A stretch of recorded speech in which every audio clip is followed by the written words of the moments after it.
আসসালামু আলাইকুম, স্বাগতম সবাইকে। তো আমরা যখন অটোক্যাড ইউজ করি তো আমরা সাধারণত দেখি ডিফল্ট ভাবে অটোক্যাডের যে ক্রস হেয়ার আছে, ক্রস হেয়ারটা খুবই ছোট থাকে। এবং যে পিক বক্সটা আছে অর্থাৎ ক্রস হেয়ারের মাঝখানে যে একটা বক্স, ওটাকে বলা হয় পিক বক্স।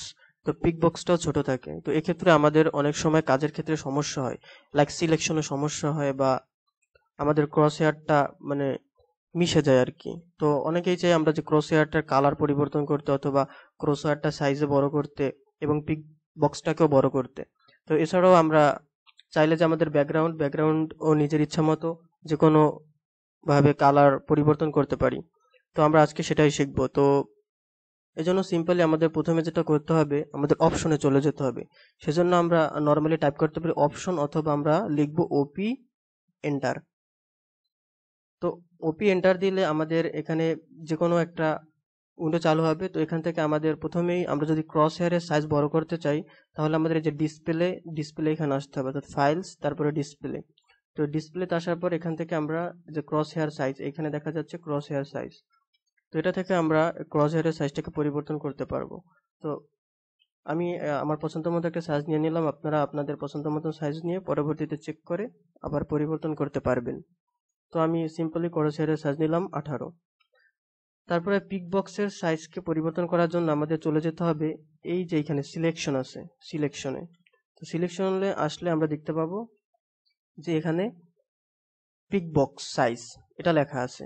তো এটা সিম্পলি আমাদের বাড়িয়ে দিতে হবে, আমরা যতটুকু পরিবর্তন করব সেটা অনুযায়ী আমাদের বাড়িয়ে দিতে হবে। তো ক্ষেত্রে আমি সাধারণত এতটুকু রাখি। তো এভাবে পিক বক্সের সাইজটাও আমরা বাড়িয়ে নিলাম। তো এবার যদি আমরা অ্যাপ্লাই দিই এন্ড এটাকে ক্রস করে দিলাম, তো এই দেখেন আমাদের ক্রস হেয়ারের যে সাইজ সেটাও বড় হয়ে গিয়েছে এবং পিক বক্সও বড় হয়ে গিয়েছে। তো এবার আমরা কি করবো, এটার কালার পরিবর্তন করব। তো কালার আমরা একসাথে পরিবর্তন করতে পারতাম, বাট আমি আবার দেখাই যেখানে আমরা প্রথমে অপশনে চলে যাবো, এজন্য আমরা করব ওপি এন্টার। ওপি এন্টার করার পরে কালার পরিবর্তনের জন্য আমাদের যে ডিসপ্লে আছে এই ডিসপ্লেতে আসতে হবে। ডিসপ্লে সাধারণত ডিসপ্লেই ওপেন হয়, তবুও যদি আমাদের অন্য কোনো উইন্ডো ওপেন হয় তাহলে আমরা ডিসপ্লেতে আসবো। আসার পরে এইখানে দেখেন আছে কালার্স। তো আমরা কালার্সে চলে যাব। তো এবার আমাদের কি ক্রস হেয়ারের কালার পরিবর্তন করতে হবে। এজন্য দেখেন এই যে এখান থেকে আমরা ক্রস হেয়ার সিলেক্ট করে নেব। তো ক্রস হেয়ার সিলেক্ট করে নেওয়ার পরে এখানে দেখেন আমাদের আছে হোয়াইট। তো এটাকে আমরা জাস্ট আমাদের পছন্দ মতো কালার যে কোনো একটা দিতে পারবো, অথবা এখানে সিলেক্ট কালার থেকে আমরা যে কোনো একটা কালার নিতে পারবো। তো আমি সাধারণত ইয়েলো কালার রাখি কারণ এটা খুব ভালোভাবে দেখা যায়। তো আমি এখান থেকে ইয়েলো সিলেক্ট করে নিলাম। তো এবার যদি আমি অ্যাপ্লাই এন্ড ক্লোজ দিই এবং ওকে দিই তাহলে আমরা দেখবো আমাদের ক্রস হেয়ারের কালারটি পরিবর্তন হয়েছে।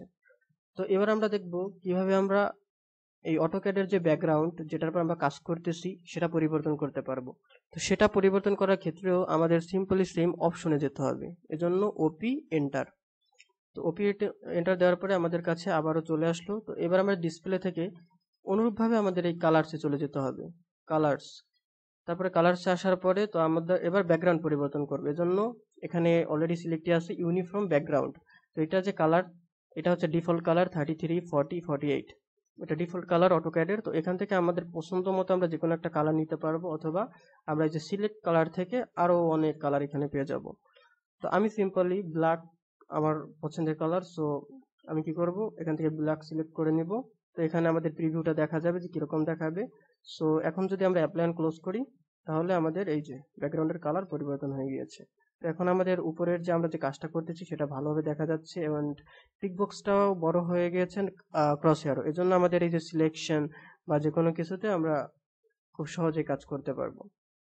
তো আশা করি বুঝে গিয়েছে। ধন্যবাদ সবাইকে। আসসালামু আলাইকুম।